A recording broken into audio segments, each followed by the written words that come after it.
de todo eso yo qué saco, de todo este mundo yo qué saco. Pues primero que en efecto el respeto a la intelectualidad en España es uno de los fenómenos que tenemos que empezar a estudiar. Es decir, el cómo valorar y respetar y dejar que el mundo intelectual nos influya más, ¿no? Con esta misma Nuria hemos hablado también ahora en el viaje a Santander de ese tema, ¿no? De cómo, es decir, al final el intelectual español se siente, no digo poco admirado, porque la verdad es que se lo admira, pero al final se sienten poco queridos. Es decir, pues somos muy importantes las cosas, pero bueno, es decir, además ven qué es lo que pasa siempre con los intelectuales, que ven que cualquier falsario, que cualquier estúpido tiene más importancia que ellos y más valor que ellos y más y luego muchísimo más dinero que ellos y muchísimo más aceptación de la sociedad y esas cosas que porque la verdad es que el mundo intelectual es un mundo poco conocido. En España hay intelectuales increíbles, pero tú preguntas en España por alguno de esos nombres, digamos, pues no sé, un Fernando Savater, un Víctor Pérez Díaz, un Juan Antonio Marina, o otros muchos, y hay mucha gente que no lo conoce, ¿no? El otro día estuve con la embajadora india, que dice que estaba realmente sorprendida de la falta de cultura de nuestro mundo universitario, que ella hablaba con muchos universitarios del tema de la India, y dice, hombre, la India tiene una cultura muy importante y muy seria, y dice, yo te aseguro que el universitario indio sabe quién era Goya, quién era Picasso, quién era Velázquez, quién era Calderón, quién era Lope, ¿no? Dice, yo les pregunto a los universitarios, dime alguien de India, dice, y es un silencio absoluto, vamos, realmente absoluto. Dice, los que más hablan de Tagore, los que más, ya cuando hacen un esfuerzo titánico, sale Tagore, ¿no? Y todo el mundo el Taj Mahal, eso sí, el Taj Mahal, todo el mundo lo conoce. Estamos en una España en donde los valores culturales, el debate cultural, es muy pobre, es muy pobre, muy pobre. Y en aquella época se hizo un esfuerzo titánico para ese tipo de esfuerzo. Y lo que yo no sé, y eso sería un tema de debate, es si ese esfuerzo fue estéril. Es lo que no sé. Es decir, o sea, admitiendo la valoración de todos ellos, la influencia de Dalí, de Lorca, de Buñuel, y de Alexandre, y de todo ese mundo, ¿no? ¿Eso qué fue? ¿O fue estéril? Yo no lo sé, sinceramente no lo sé, ¿no? Pero a nivel individual, pues la verdad es que eran personajes tremendos. Y en esa relación es donde yo incluyo a Pepín Bello, ¿no? Porque también me gustaría incluso entenderle mejor. Y me gustaría hacer lo que él hacía con los demás, que era también valorarle críticamente. No digo para negativizarle, sino valorarle críticamente. Es decir, ¿por qué Pepín Bello alcanza esa capacidad de coordinación, de sinergia, de relación múltiple, yo diría que incluso de dominio sobre las personas, ¿no? Entiendo el porqué, porque entiendo que las personas de las que él hablaba eran personas creativas, artísticas, y además se sentían ellas mismas muy importantes. Y cuando una persona se siente muy importante y muy creativa, y especialmente los creadores, tienen como, porque es condición necesaria para ser creador, tener niveles altos de inseguridad personal, niveles altos, y muchas veces procesos depresivos o procesos de inquietud, pues cuando no les entra el tema o cuando no son capaces de crear, etcétera, etcétera.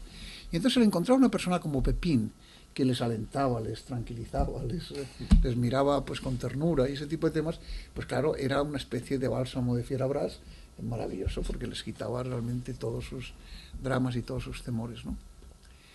El por qué Pepín acabó haciendo eso. Él era, por otra parte, una persona culta, pintaba, leía bien, llegó a escribir obras de teatro pequeñas, llegó a escribir poesía, pero bueno, él sabía que su talento literario artístico no se podía comparar con los demás, ¿no? Entonces, ¿por qué acepta ese papel?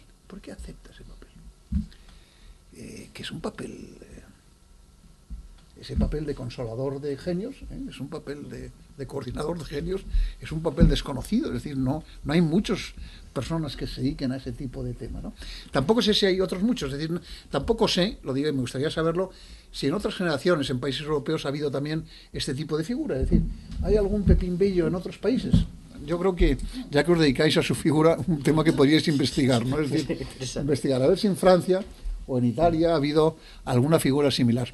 No me parece imposible, me parece imposible la coincidencia de la generación de la residencia de estudiantes y la figura de Pepín, pero a lo mejor hay otro tipo de Pepín Bello, pero... En Inglaterra quizá, ¿no? La corte de Lady Nothing Morrell, pues puede ser. Que puede ella ser. a lo mejor hacía ese papel y a su lado había gente tan dispar, Sí, pero como Keynes por un lado y... Pero era un papel de gente ya de dinero, de posición. Era jefa de tertulia, era jefa de tertulia, mecenazgo, ¿no? Pero esto era mucho más íntimo, era mucho más profundo. Mucho pero, más en fin, bonito. pero esa figura del mecenazgo sí ha existido, pero Pepín no era un mecenas. Primero pues no tenía una peseta, porque yo siempre he admirado a la gente que vive sin trabajar, es una cosa que me parece la gente más lista del mundo y yo no sé, vamos, Severino conocerá el tema económico, pero no era un hombre de dinero, ciertamente no un hombre de dinero. Y bueno, y sobrevivía con latas y esas cosas, pero sobrevivía. Y además ha sobrevivido bastante tiempo, no un poco de tiempo, sino un poco de tiempo. Los últimos años de su vida solamente se alimentó de gazpacho al valle. De gazpacho al valle, nada más. Nena, por favor, pero tío, que te lo hago yo, ni hablar, por favor, ni de gazpacho, el al valle el mejor. Nada, el mejor, comparar. Hombre, sale un poco caro, eso me decía que salía carísimo, sale un poco caro porque vaya... Su predilección por las latas otra vez era y nada, comparar un al valle con un gazpacho hecho en casa que siempre sale mal o le echan algo más de aceite o menos de tal. En fin. Lo que quiero decir con esto es que yo al final no sé por qué un personaje como Pepín Bello asume durante tanto tiempo ese papel. ¿Por qué? Es decir, se me pueden dar razones. Dice, no es que ganaba dinero. No ganaba dinero con eso. No, ni un duro, ni una sola peseta, ni sacó nada de nada, ni vendió cuadros de personas famosas, ni... Es decir, dice, no, es que era interesado, no, pero nada, vamos, seguro que no, digo eso, estoy absolutamente seguro que no. Iba lampando todo el día, es que no tenía nada, absolutamente nada, no tenía... Eso es. Bueno, eso ya lo sé. Pero que cuando uno intenta buscar razones, que es un poco lo que nos pasa en el mundo occidental, hay que buscar razones concretas. ¿Y usted por qué hacía eso? No las hay. Pues la verdad es que no las hay. Pero, Severino, al final debería haber alguna. Al final lo que yo me pregunto es, al final debería haber alguna. Es decir, me imagino que tiene que ver con su propia satisfacción humana. Es decir, su propia satisfacción humana. Es decir, hombre, estoy aquí tratando a esta gente, en fin, que es gente importante, me valoran, me hacen caso, que eso también, hombre, es una satisfacción humana, ¿no? Eso también es una satisfacción humana.